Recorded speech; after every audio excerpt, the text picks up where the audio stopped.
참 이상한 일입니다. 어떤 사람은 복이 찾아와도 붙잡지 못합니다. 좋은 기회가 와도 놓치고 좋은 사람을 만나도 잃으며 행운이 와도 알아보지 못합니다. 마치 손바닥에 구멍이 뚫린 것처럼 들어온 복이 새어나갑니다. 반대로 어떤 사람은 복이 머뭅니다. 작은 기회도 크게 키우고 평범한 만남도 귀한 인연으로 만들며 시련조차 성장의 씨앗으로 삼습니다. 같은 세상을 사는데 왜 이렇게 다를까요? 여러분도 보셨을 것입니다. 복이 와도 스스로 차버리는 사람이 있고 복을 소중히 지키는 사람이 있습니다. 그 차이는 무엇일까요? 가진 것에 많고 적음이 아닙니다. 복을 지키는 습관이 있느냐 없느냐의 차이입니다. 예전 같으면 이런 차이를 운명이라 여겼을 것입니다.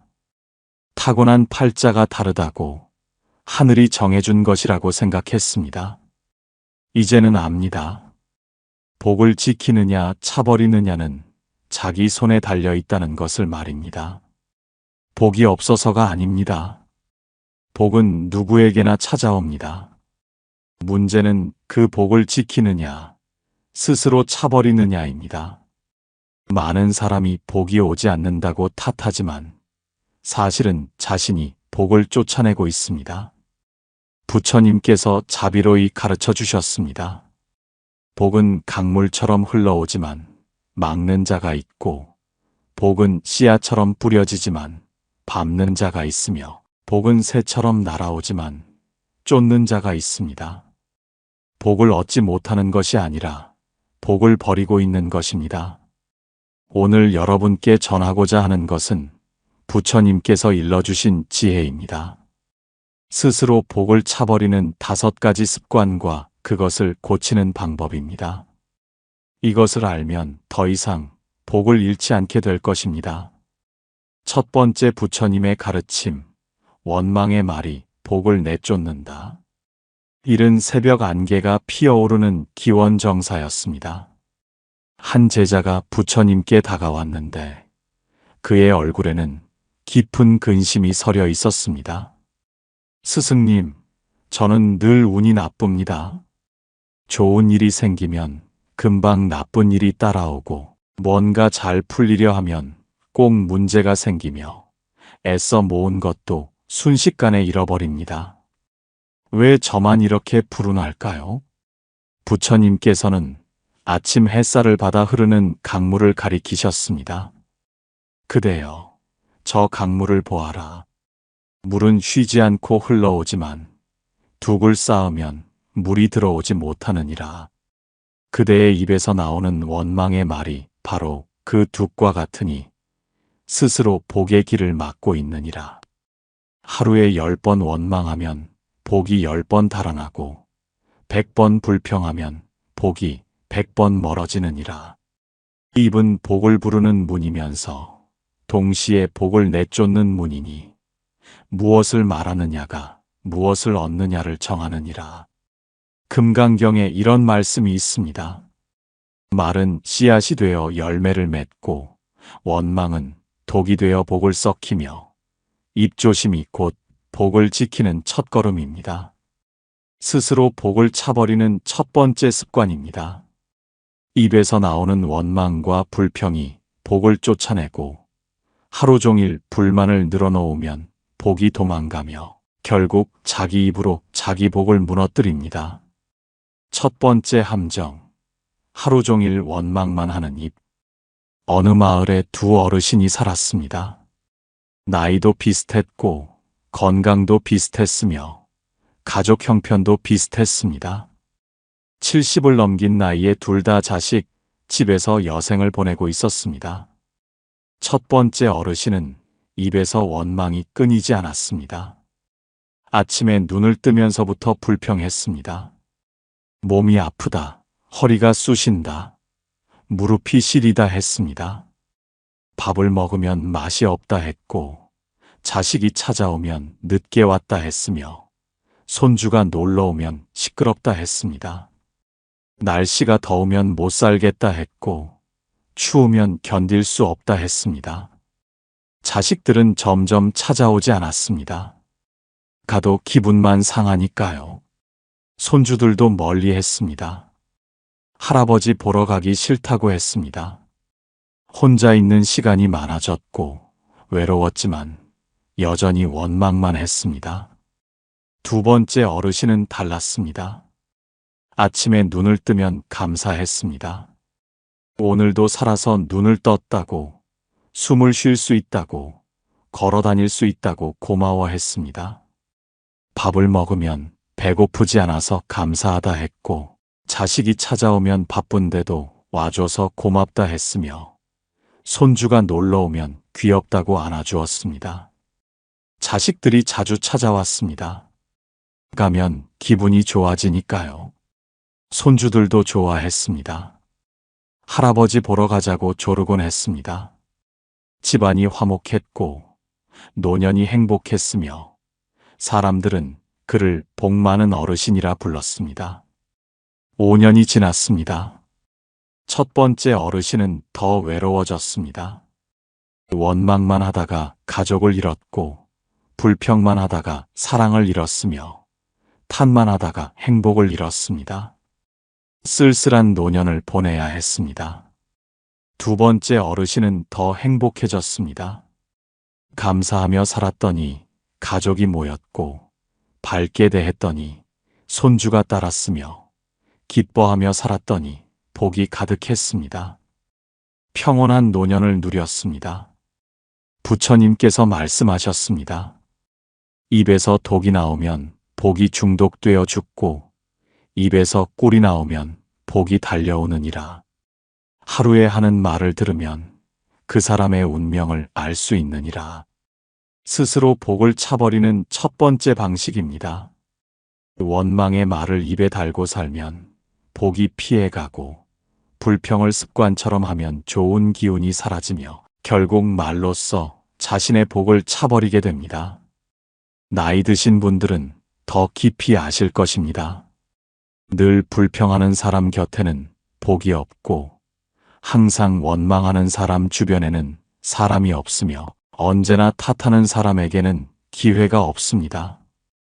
입이 복을 만들기도 하고 복을 부수기도 합니다. 젊었을 때는 몰랐습니다. 불평해도 괜찮다고 원망해도 상관없다고 생각했습니다. 하지만 이제 압니다. 입에서 나오는 말 한마디 한마디가 복을 결정한다는 것을, 감사의 말이 복을 부르고 원망의 말이 복을 쫓아낸다는 것을 말입니다. 괜찮습니다. 이제라도 깨달으셨으니 오늘부터 입을 조심하시면 됩니다. 천천히 바꿔가시면 됩니다. 두 번째 부처님의 가르침, 분노가 복을 태운다. 뜨거운 태양이 내리쬐는 한낮이었습니다. 한 제자가 부처님께 여쭈었는데 그는 억울함으로 가득 차 있었습니다.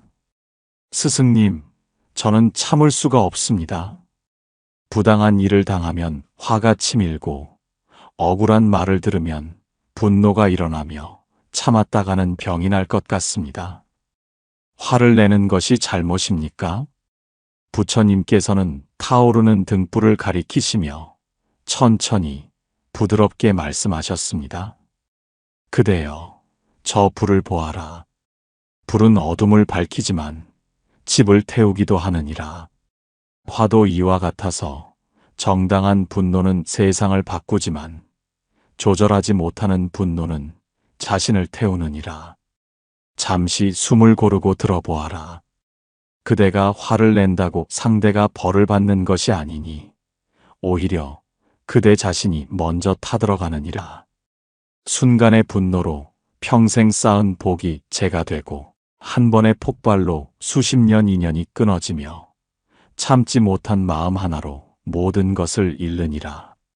화엄경에 이런 말씀이 있습니다. 한 번의 성냄이 100,000가지 선업을 태우고 순간의 분노가 영겁의 공덕을 무너뜨리며 화를 내는 자는 스스로 지옥을 찢습니다. 두 번째 함정, 화를 다스리지 못하는 마음. 어느 마을에 두 부부가 살았습니다. 둘 다 60을 넘긴 나이에 평생을 함께 살아온 배우자가 있었습니다. 한 남편은 늘 화를 냈습니다. 밥이 짜면 소리를 질렀고 집안이 어수선하면 버럭 화를 냈으며 마음에 안 드는 일이 있으면 물건을 던졌습니다. 나이가 들어도 성질을 못 고쳤습니다. 아내가 조금만 실수해도 호통을 쳤고 자식이 전화하지 않으면 욕을 했으며 몸이 아파도 짜증만 냈습니다. 아내는 점점 지쳐갔습니다. 평생 함께 살았지만 말년이 고통스러웠습니다. 자식들도 아버지를 피했고 손주들도 무서워했으며 이웃들도 멀리했습니다. 70이 되자 남편은 건강을 잃었습니다. 화를 자주 낸 탓에 혈압이 높아졌고 스트레스로 심장이 나빠졌으며 분노로 몸이 망가졌습니다. 병상에 누워서야 후회했습니다. 평생 함께한 아내에게 화만 냈던 것이, 자식들에게 상처만 준 것이, 참지 못한 그 순간순간이 모든 것을 무너뜨렸다는 것을 깨달았습니다. 외롭고 쓸쓸한 말년이었습니다. 다른 남편은 달랐습니다. 화가 날 때도 참았습니다. 깊게 숨을 들이마시고 잠시 밖에 나가 걷고 진정한 후에 말했습니다. 아내가 실수를 해도 이해했고 자식이 바빠도 기다렸으며 몸이 아파도 감사했습니다.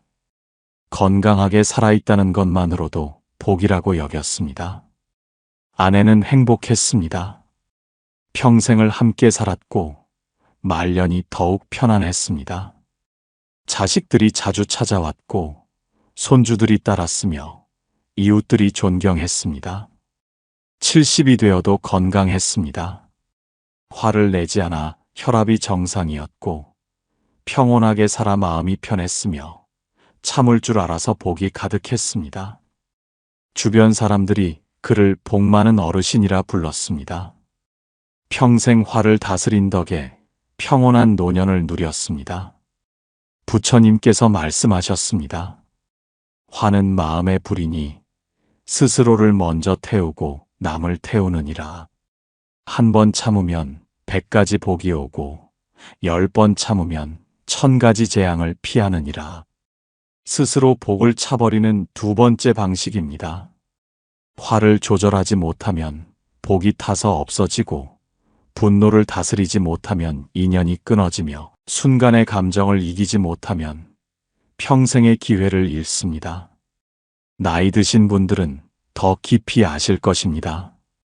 화를 자주 내는 사람은 곁에 남는 사람이 없고 분노를 조절하지 못하는 사람은 기회가 오지 않으며 참을성이 없는 사람은 복이 머물지 않습니다. 젊었을 때는 몰랐습니다.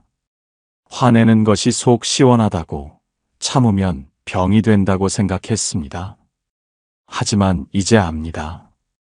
참는 것이 얼마나 큰 힘인지, 한 번 참음이 100번 화냄보다 낫다는 것을, 화를 다스리는 자가 진짜 강한 사람이라는 것을 말입니다. 괜찮습니다. 지금부터라도 깊게 숨 쉬고 참는 연습을 하시면 됩니다. 세 번째, 부처님의 가르침. 시기가 복을 썩게 한다. 바람이 선선하게 부는 저녁 무렵이었습니다. 한 제자가 부처님께 괴로움을 토로했습니다. 스승님, 제 마음이 편치 않습니다. 저보다 잘 되는 사람을 보면 배가 아프고, 저보다 복받은 사람을 보면 가슴이 답답하며, 저보다 인정받는 사람을 보면 견딜 수가 없습니다.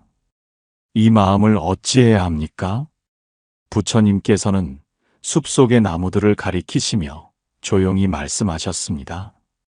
그대여, 저 나무들을 보아라. 큰 나무도 있고 작은 나무도 있지만 작은 나무가 큰 나무를 시기하면 스스로 자라지 못하느니라. 각자의 자리에서 자기 몫을 키워야 하느니라. 천천히 들어보아라. 남의 것을 부러워하는 동안 내 것을 키울 시간을 잃고 남의 복을 탐내는 동안 내 복을 놓치느니라. 시기는 마음의 병이니 자기 안을 갉아먹고 자기 복을 썩게 하며 자기 길을 막느니라. 남을 질투하는 자는 결코 행복할 수 없느니라. 유마경에 이런 말씀이 있습니다. 시기하는 마음은 독사와 같아서 자신을 먼저 물고, 질투하는 생각은 쇠붙이 같아서 제 몸을 먼저 녹이며, 남의 복을 부러워하면 내 복이 달아납니다. 세 번째 함정, 남의 복을 시기하는 마음. 두 할머니가 있었습니다. 나이도 같았고 손주도 있었으며 같은 아파트 단지에서 살았습니다. 둘 다 60 중반으로 자식들이 직장 다니는 동안 손주를 돌보고 있었습니다. 한 할머니는 늘 비교했습니다. 옆집 손주는 공부를 잘한다는데 우리 손주는 왜 이럴까?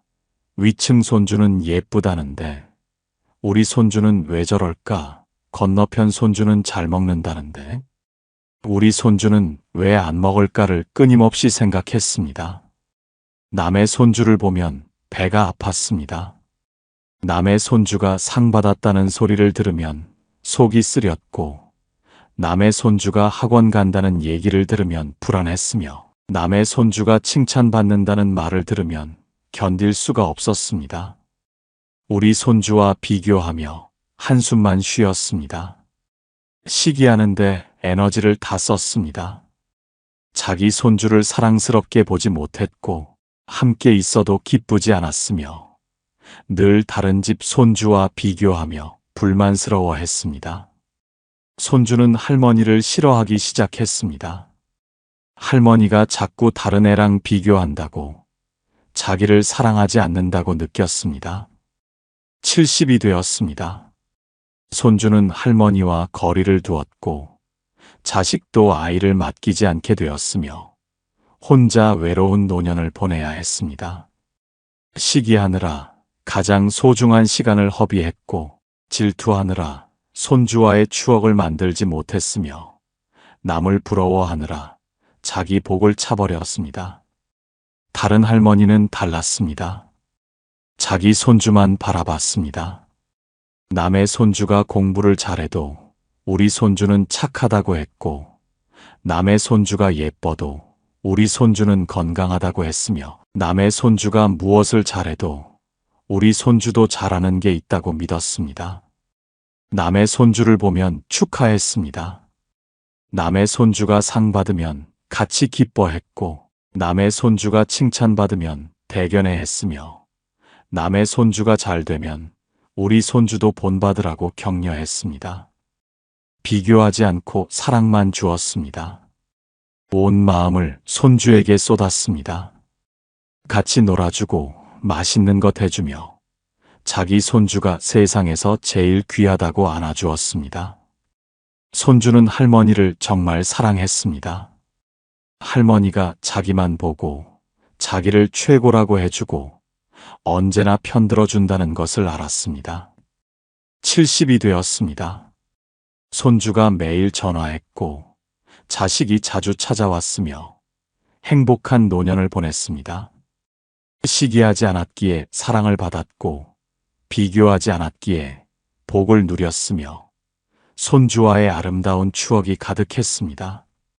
부처님께서 말씀하셨습니다.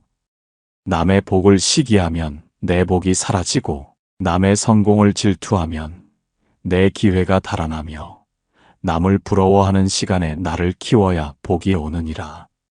스스로 복을 차버리는 세 번째 방식입니다. 남과 비교하며 시기하면 자기 복을 놓치고 남의 것을 부러워하면 자기 것을 잃으며 질투에 시간을 쓰면 성장할 시간이 없어집니다. 나이 드신 분들은 더 깊이 아실 것입니다. 시기 많은 사람은 복이 없고 질투 많은 사람은 행복하지 않으며 남과 비교하며 사는 사람은 늘 불행합니다. 젊었을 때는 몰랐습니다. 남의 것이 더 좋아 보였고 남의 자식이 더 잘나 보였으며 남의 손주가 더 예뻐 보였습니다. 하지만 이제 압니다. 내 것을 사랑할 줄 알아야 진짜 복이라는 것을, 비교하지 않는 마음이 평온을 준다는 것을, 내 가족이 가장 소중하다는 것을 말입니다. 괜찮습니다. 지금부터라도 내 것에 집중하시면 됩니다. 남의 복을 부러워할 시간에 내 복을 키우시면 됩니다. 네 번째, 부처님의 가르침, 게으름이 복을 놓친다. 아침 이슬이 맺힌 들판이었습니다. 한 제자가 부처님께 변명을 늘어놓았습니다. 스승님, 저는 재능이 없습니다. 남들만큼 똑똑하지도 않고 남들만큼 능력도 없으며 남들처럼 운도 좋지 않습니다. 그러니 안 되는 것이 당연하지 않습니까? 부처님께서는 땅에 떨어진 씨앗을 집어 천천히 보이셨습니다. 그대여, 이 씨앗을 보아라. 씨앗이 땅에 떨어져도 싹을 틔우려면 물과 햇빛이 필요하고 정성껏 돌봐야 자라느니라. 부드럽게 들어보아라.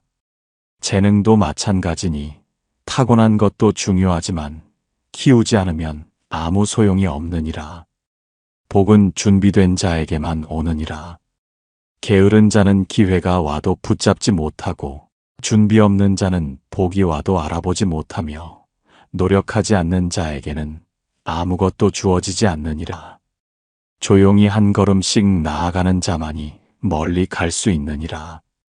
법화경에 이런 말씀이 있습니다. 씨앗을 뿌리지 않으면 수확이 없고 공부하지 않으면 지혜가 없으며 노력하지 않으면 복이 없습니다. 네 번째 함정, 아무것도 하지 않는 게으름. 두 어르신이 있었습니다.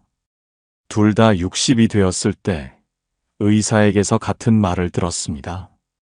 건강을 지키려면 운동하고 식습관을 바꾸고 생활 습관을 고쳐야 한다고 했습니다. 첫 번째 어르신은 게을렀습니다. 운동해야 한다는 것은 알았지만 미뤘습니다. 내일 하면 된다고, 다음 주부터 시작하겠다고, 날씨가 좋으면 하겠다고 핑계만 댔습니다. 식습관을 바꿔야 한다는 것도 알았지만 실천하지 않았습니다.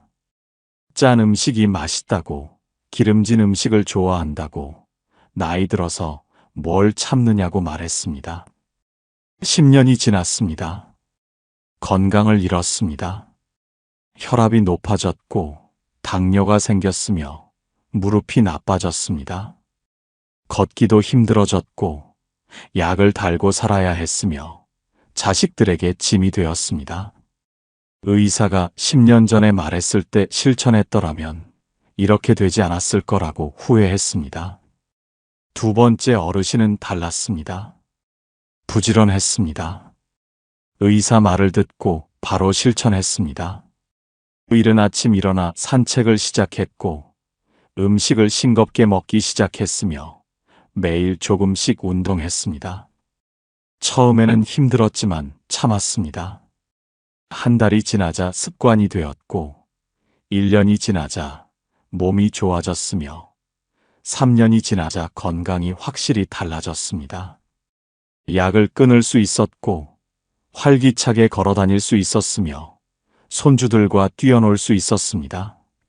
10년이 지났습니다. 여전히 건강했습니다. 부지런히 관리한 덕에 병이 없었고 꾸준히 노력한 덕에 몸이 튼튼했으며 준비한 덕에 평온한 노년을 보낼 수 있었습니다. 자식들에게 짐이 되지 않았고 스스로 생활할 수 있었으며 복된 노년이었습니다. 부처님께서 말씀하셨습니다. 게으른 자에게는 하늘도 복을 주지 않고 노력하지 않는 자에게는 땅도 열매를 주지 않으며 준비되지 않은 자에게는 기회도 오지 않느니라. 스스로 복을 차버리는 네 번째 방식입니다.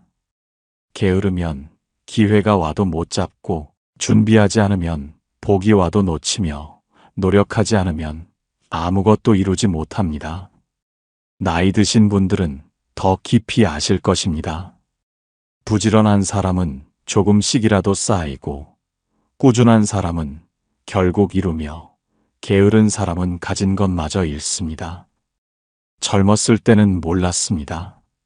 내일 하면 된다고, 다음에 하겠다고, 언젠가는 하겠다고 미뤘습니다. 하지만 이제 압니다. 오늘 하지 않으면 내일도 안 한다는 것을, 지금 시작하지 않으면 영영 시작하지 못한다는 것을, 건강할 때 관리해야 노년이 편하다는 것을 말입니다. 괜찮습니다. 늦었다고 생각하지 마십시오. 지금이라도 한 걸음씩 시작하시면 됩니다. 복은 준비된 자의 몫입니다. 5번째 부처님의 가르침, 반성 없음이 복을 반복해서 잃게 한다. 노을이 아름답게 물드는 황혼이었습니다. 한 제자가 부처님께 억울함을 호소했습니다. 스승님, 저는 왜 자꾸 같은 실수를 합니까?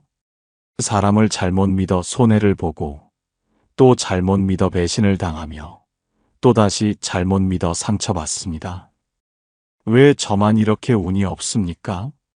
부처님께서는 바람에 흔들리는 나뭇가지를 가리키시며 부드럽게 말씀하셨습니다. 그대여, 저 나뭇가지를 보아라. 바람이 불면 흔들리지만 바람이 멈추면 제자리로 돌아오느니라. 그런데 그대는 바람 때문에 흔들린 것을 깨닫지 못하고 또 같은 바람에 또 흔들리느니라. 조용히 들어보아라. 실수는 누구나 하느니라. 문제는 그 실수에서 배우느냐, 똑같은 실수를 반복하느냐이니라. 반성이 없으면 성장이 없고, 성찰이 없으면 지혜가 없으며, 천천히 돌아보지 않으면 앞으로 나아갈 수 없느니라. 사념처경에 이런 말씀이 있습니다. 자신을 돌아보는 자는 지혜를 얻고, 잘못을 반성하는 자는 실수를 줄이며, 끊임없이 성찰하는 자만이 진정한 복을 얻습니다. 5번째 함정, 자기 잘못을 보지 못하는 눈. 어느 사람이 있었습니다. 사업을 했는데 실패했고, 다시 했는데 또 실패했으며, 3번째도 실패했습니다. 그는 탓했습니다. 동업자가 나빠서 그렇다고, 시장이 안 좋아서 그렇다고, 운이 없어서 그렇다고 남 탓만 했습니다. 하지만 돌아보지 않았습니다. 자신이 뭘 잘못했는지, 어디서 실수했는지, 무엇을 고쳐야 하는지 생각하지 않았습니다. 그저 상황 탓, 남 탓, 운 탓만 했습니다. 4번째 사업도 시작했습니다. 똑같은 방식으로 했고, 똑같은 실수를 했으며, 당연히 똑같은 결과가 나왔습니다. 실패했습니다. 그는 또 탓했습니다. 세상이 불공평하다고, 자기만 재수가 없다고, 운명이 나쁘다고 했습니다. 50살이 되었습니다. 여전히 가난했습니다. 반성하지 않았기에 배우지 못했고, 성찰하지 않았기에 성장하지 못했으며, 자기를 돌아보지 않았기에 같은 실수만 반복했습니다. 다른 사람도 실패했습니다. 사업이 망했고, 큰 손해를 봤으며, 빚까지 생겼습니다. 하지만 그는 달랐습니다. 실패한 이유를 깊이 생각했습니다. 내가 뭘 잘못했을까? 어디서 판단 착오가 있었을까? 다음에는 어떻게 해야 할까를 밤새 고민했습니다. 공책에 적어가며 분석했고, 자기 실수를 하나하나 찾아냈으며, 고쳐야 할 점을 명확히 했습니다. 2번째 사업을 시작했습니다. 이번에는 달랐습니다. 전에 했던 실수는 하지 않았고, 배운 것을 적용했으며, 신중하게 판단했습니다. 성공했습니다. 3번째, 4번째는 더 잘 되었습니다. 50살이 되었습니다. 부자가 되어 있었습니다. 실패에서 배웠기에 성공했고, 반성했기에 성장했으며, 자기를 돌아봤기에 발전했습니다. 부처님께서 말씀하셨습니다. 실수는 부끄러운 것이 아니지만, 같은 실수를 반복하는 것은 어리석은 일이니라. 반성하는 자는 한 번의 실패로 100가지를 배우고 반성하지 않는 자는 100번 실패해도 하나도 배우지 못하느니라. 스스로 복을 차버리는 5번째 방식입니다. 자기 성찰이 없으면 같은 실수를 반복하고 반성하지 않으면 들어온 복도 다시 잃으며 배우지 않으면 영원히 제자리입니다. 나이 드신 분들은 더 깊이 아실 것입니다. 실패를 남 탓만 하는 사람은 발전이 없고 자기를 돌아보지 않는 사람은 성장이 없으며 반성 없이 사는 사람은 복이 머물지 않습니다. 젊었을 때는 몰랐습니다. 모든 것을 남 탓으로 돌렸고 환경 탓으로 돌렸으며 운명 탓으로 돌렸습니다. 하지만 이제 압니다. 내 안을 들여다보는 것이 진짜 용기이고 자신을 반성하는 것이 진정한 지혜라는 것을, 잘못을 인정하고 고치는 것이 성장의 시작이라는 것을 말입니다. 괜찮습니다. 나이 들어서도 배울 수 있습니다. 지금부터라도 자신을 돌아보시면 됩니다. 오래전 부처님 곁에는 이 5가지 습관을 모두 가진 제자가 있었습니다. 그는 입에서 원망이 끊이지 않았고 화를 조절하지 못했으며 남을 시기하고 질투했습니다. 게을렀고 자기 반성도 하지 않았습니다. 당연히 복이 없었습니다. 좋은 기회가 와도 원망 때문에 놓쳤고 좋은 인연이 와도 화 때문에 잃었으며 좋은 스승을 만나도 시기 때문에 배우지 못했습니다. 게을러서 준비가 안 되었고 반성이 없어서 실수를 반복했습니다. 어느 날 부처님께서 그를 부르셨습니다. 손에 물 한 그릇을 들고 계셨습니다. 그대여, 이 물그릇을 보아라. 물을 담을 수 있으려면 그릇이 깨끗해야 하느니라. 그런데 그대의 마음 그릇은 원망으로 더럽고 분노로 금이 가 있으며 시기로 썩어 있고 게으름으로 구멍이 났으며 반성 없음으로 뒤집혀 있느니라. 이런 그릇에 아무리 복을 부어도 담기지 않느니라. 먼저 그릇을 씻고 금을 메우고 썩은 것을 도려내고 구멍을 막고 바로 세워야 복을 담을 수 있느니라. 그대는 복이 없는 것이 아니라 복을 담을 그릇을 준비하지 않은 것이니라. 그 제자는 깊이 깨달았습니다. 그날부터 바뀌었습니다. 원망 대신 감사하기 시작했고 화내는 대신 참기 시작했으며 시기하는 대신 응원하기 시작했습니다. 부지런히 일했고 매일 자신을 돌아봤습니다. 10년이 지났습니다. 완전히 다른 사람이 되어 있었습니다. 복이 넘쳤고 사람들이 따랐으며 존경받는 수행자가 되었습니다. 사람들이 물었습니다. 어떻게 그렇게 변하셨습니까? 수행자가 답했습니다. 부처님께서 일러주신 대로 했을 뿐입니다. 원망을 버리고 감사했더니 복이 들어왔고 화를 다스렸더니 인연이 살아났으며 시기를 멈췄더니 마음이 편해졌습니다. 부지런히 준비했더니 기회가 왔고 반성하며 살았더니 실수가 줄었습니다. 복을 차버리지 않으니 복이 쌓였습니다. 이제 여러분은 스스로 복을 차버리는 5가지 습관을 배우셨습니다. 혹시 이 중에 여러분이 가진 습관이 있습니까? 괜찮습니다. 깨달았으니 이제 고칠 수 있습니다. 부처님께서는 이것을 위해 3가지 공양법을 전해주셨습니다. 첫 번째 말 공양입니다. 하루에 한 번 자기 입에서 나온 말을 돌아보십시오. 오늘 원망을 몇 번 했는지, 불평을 몇 번 했는지 세어보십시오. 그리고 내일은 그 횟수를 하나 줄이십시오. 한 달이면 습관이 바뀝니다. 두 번째, 참기 공양입니다. 화가 날 때 숫자를 세십시오. 1, 2, 3, 4, 5, 6, 7, 8, 9, 10까지 천천히 세고 깊게 숨 쉬십시오. 그러면 화가 조금 가라앉습니다. 매일 연습하면 점점 쉬워집니다. 세 번째, 반성 공양입니다. 매일 밤 자기 전 오늘 하루를 돌아보십시오. 잘한 일 3가지, 고쳐야 할 일 3가지를 생각하십시오. 공책에 적어도 좋습니다. 이것을 한 달만 하면 스스로 성장하는 것을 느낄 것입니다. 그대의 마음에서 이 5가지 독이 빠져나가면 그 순간부터 복이 들어올 것입니다. 이 3가지를 매일 실천하십시오. 쉬운 일은 아닙니다. 오랜 습관을 바꾸는 것이니까요. 하지만 조금씩 하다 보면 분명 변화가 느껴질 것입니다. 처음에는 어색하고 힘들 수 있으나 괜찮습니다. 천천히 하십시오. 여러분은 충분히 잘하고 계십니다.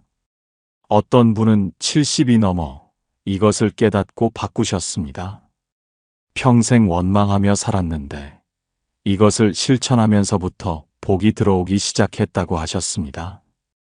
지금은 주변 사람들이 복 많은 어르신이라고 부른답니다. 나이가 많다고 늦은 것이 아닙니다. 지금이 가장 좋은 때입니다. 오랜 세월 사시며 많은 것을 배우셨으니 이제 그것을 지혜로 바꾸실 때입니다.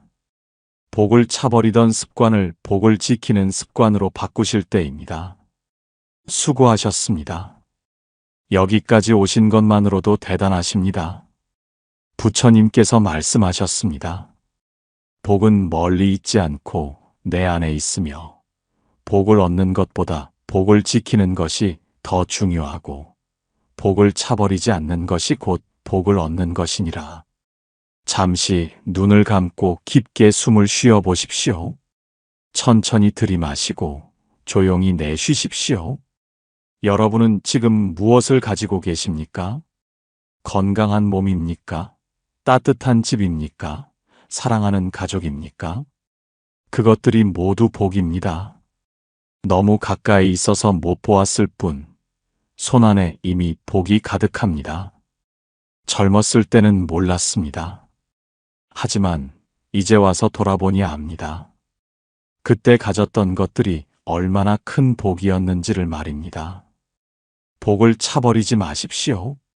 원망하지 말고 감사하십시오. 화내지 말고 참으십시오. 시기하지 말고 축하하십시오. 게으르지 말고 부지런하십시오. 남 탓하지 말고 반성하십시오. 그러면 여러분의 삶이 복으로 가득할 것입니다. 기억하십시오. 복은 여러분이 생각하는 것보다 가까이 있습니다. 다만 스스로 차버리고 있었을 뿐입니다. 이제 차버리지 마십시오. 손에 쥐고 있는 복을 놓치지 마십시오. 부드럽게 감싸 안으십시오. 여러분은 혼자가 아닙니다. 부처님께서 함께 하시며 여러분이 가진 복을 아십니다. 감사하는 그 순간 부처님의 자비가 함께 하십니다. 혹시 지금 불행하다고 느껴도 괜찮습니다. 복은 이미 곁에 있습니다. 다만 못 보았을 뿐입니다. 눈을 조금만 돌리면 보입니다. 마음을 조금만 바꾸면 느껴집니다. 혹시 오늘 이 말씀이 마음에 와닿으셨다면 댓글로 나눠주십시오. 여러분은 어떤 습관을 고치고 싶으신지, 어떤 변화를 시작하실 건지 함께 나누면 서로에게 큰 힘이 될 것입니다. 한평생 살아오시며 깨달은 복 지키는 지혜를 나누면 모두에게 귀한 가르침이 될 것입니다. 우리 모두 함께 걷고 있는 이곳, 여기는 연등지혜였습니다. 오늘 전해드린 부처님 말씀이 여러분의 삶에 복을 지키는 힘이 되기를 간절히 발언합니다. 더 이상 복을 차버리지 마시고 손안의 복을 소중히 지키시기를 바랍니다. 천천히 숨을 들이마시고 조용히 내쉬십시오. 여러분은 충분히 잘하고 계십니다. 오늘 하루도 수고하셨습니다. 내일은 오늘보다 조금 더 나아질 것입니다. 그것으로 충분합니다. 복을 차버리지 마십시오. 원망하지 말고, 화내지 말고, 시기하지 말고, 게으르지 말고, 반성하며 사십시오. 그러면 여러분의 인생이 복으로 가득할 것입니다. 나무아미타불 관세음보살